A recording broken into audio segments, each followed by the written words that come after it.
Today I want to talk to you guys about how to price your units.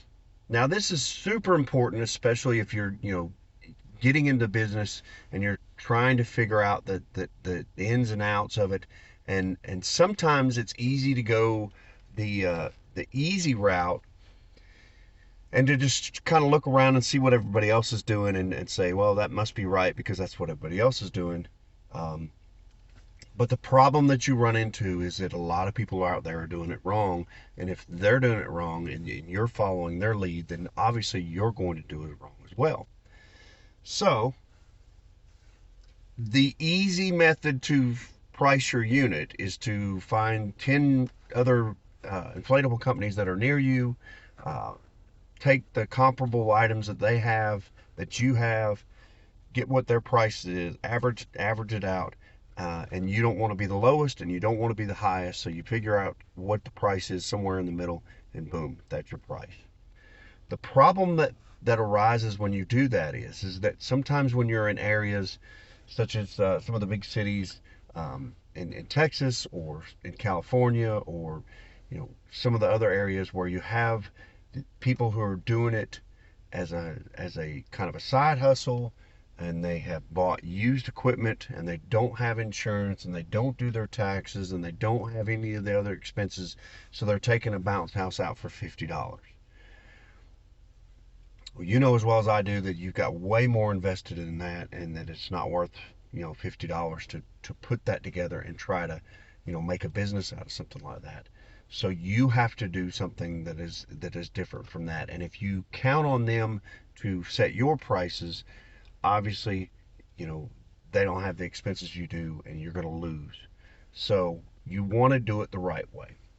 Now, the way that we're going to do this is you're going to break your rental down into two parts. One is to cover the cost of the equipment. This part is particularly kind of easy. All you have to really do is to figure out what the total cost of your unit is. And when I say total, I mean everything. What does it cost to ship it to you? What does it cost to have a blower included, and an extension cord and stakes and a ground mat? Everything that goes into that unit. So for instance, you buy a bounce house for $1,000. I know you don't find them out there for $1,000 anymore brand new, but say you bought one for $1,000 and it costs you $250 to ship it to you, and the blower costs you $150, and the stakes cost you $50, and the ground cover and the cord cost you $75, or whatever it was, and it all comes out to $1,500. The cost of the unit is $1,500. What you want to do is figure out what it would if you broke that down into 20 rentals, what it would take to pay that unit off. So divide that 1,500 into 20 rentals, and what you're going to come out with is $75. That is the equipment side of it. Now, a couple of things that I want you to be wary of. One, you have to categorize all of your equipment. So if you have one bounce house that you bought for $1,000 and you have another bounce house that you bought for $1,500, obviously there's a huge variance in there, and you need to average that out so that when you're dealing with like items, you're going to have a similar price. So all your bounce houses are going to be the same price. Now, that's not to say that you can't have a premium bounce house that is more, and you should, especially if you're dealing in areas where you have people who are putting out $50 bounce houses. What you want to do is counteract that by having premium, bounce houses, which are themed bounce houses, or character bounce houses, something that sets you apart from them. But you still have to come up with that happy medium. So, for instance, if you have the $1,000, $1,500 bounce house and a $2,000 bounce house, you need to figure out what the price is in the middle, and that's what that category of rental is going to be, and it's going to spread over all your bounce houses.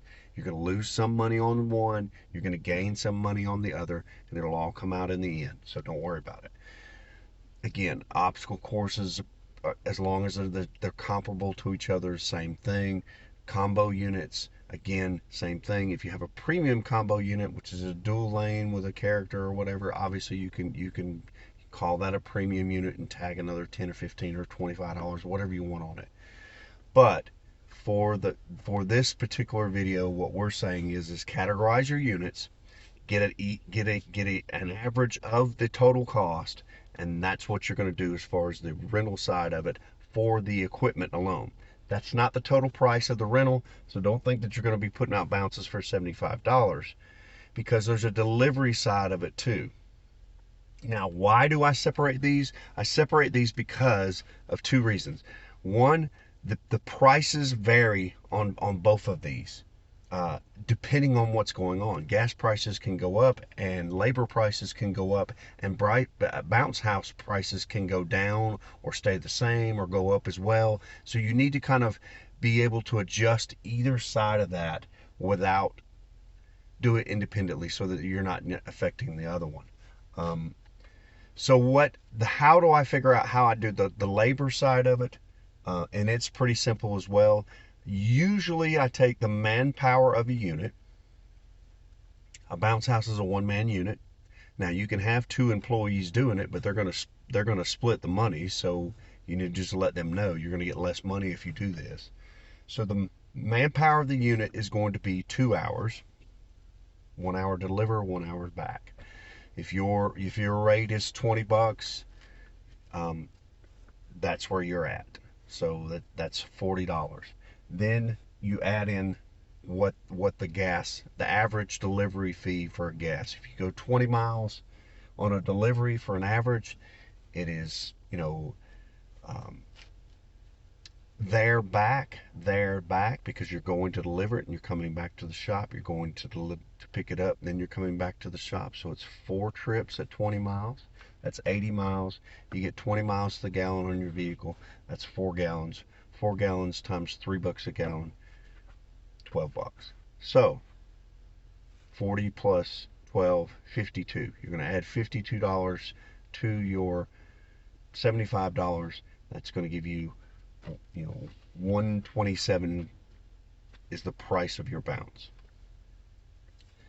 There are some other fees that are going to be included as well. One is taxes. You're collecting taxes for the government. They're not yours, so it doesn't figure into your thing, but it figure into the price of the unit. So you need to kind of keep that, separate and on the other side of it. And the other fee that I like to include is a loss and replacement. Every person that I rent to pays a portion of the loss and replacement fee, and all that is money for every unit. In order for me to do repairs and replacement of units, I spread it out over every single rental. So if I get, 500 rentals out of a bounce house, or whatever it comes out to be, that particular fee will be part of that. Now, my loss and replacement fee is $16.50 per unit per rental. The way that I came up with that was a lot of math, and adding the price of units and dividing by the number of uses, and what it would take to replace these units on an average. You do it however you want to do it, but generally $15 to $20 is what you want to charge on a loss replacement fee. So you add all that together, and that's what your delivery fee. It's going to come out to be about $150, $160 on average for a bounce house. Now, can it be more in your area? Absolutely. If your gas prices are more, if your unit, you paid more for the unit, if your labor is more, obviously you're going to do that. But if you use this model, what it does is it allows you to cover the business cost on the rental, and not do something out of emotion. And listen, we're all in this to be in a business and to make money, and you have to be smart about this, and you have to use the formulas that are going to work to replace the unit that you're getting, to cover the labor that you're using to make a profit off the unit, and to perpetuate your business. So what you're doing is using the formula as a smart way to do business, as opposed to just going out there and being emotional about something and saying, well, this is what it's worth to me, because that's not what it's about. What does it cost to you? And honestly, to tell you the truth, there's not a unit out there that is so dear to you that if it's not making money, that it's worth anything. So you need to kind of keep that in mind. That being said, if you're not getting 20 rentals a year out of a unit, you're really uh, in a place where you're not on a profitable side of this. The good thing about our industry is that the more you use the units, the more the shelf life that you're going to use out of them. So they will last longer if you use them less, as long as you're taking care of them and storing them properly and stuff like that. So you're not going to get so much of an expiration date on them or something like that. Um, but in the same respect, if you're not in it to rent these things out and to make money, um, what are you doing it for? You could be doing this as a side hustle and you could be doing 10 rentals a year, and that could be perfectly fine for you. And that is, exactly what you need to do because that's your business. But as a rule of thumb, you want to get it out there at least 20 times. That's, every other weekend you got a rental on the piece. If you go above that, you need to add similar pieces. If you go below that, you need to start looking at consolidating or getting rid of certain things. And I use this rule when I'm looking to choose my units as well, because there's lots of stuff that I fall in love with at the shows, and I think that they're great. And then I get them home and I try to rent them, and they don't rent. And you know, again, we're in it for the money. So anyway, that's a good way for you guys to kind of look at your pieces and decide how to price them for the customers. Um, One other thing I wanted to touch on is that on your labor charge, I said that it was a one man job, and that one man doing a bounce house would get X amount of dollars, $20 an hour for 2 hours.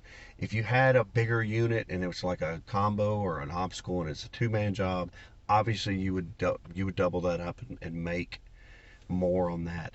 If it's a three-man job, you got a big slide or something, then obviously you would do that. And that's how that's going to scale, is that you're going to take their labor cost and build that into the thing. The way that you profit off that as a business owner is that you schedule the items so that you're not burning through the total amount of hours. You're allocating, 2 hours of labor off of something that really should only be, an hour at the most. 30 minutes to get it, 30 minutes to pick it up. So, and if they're,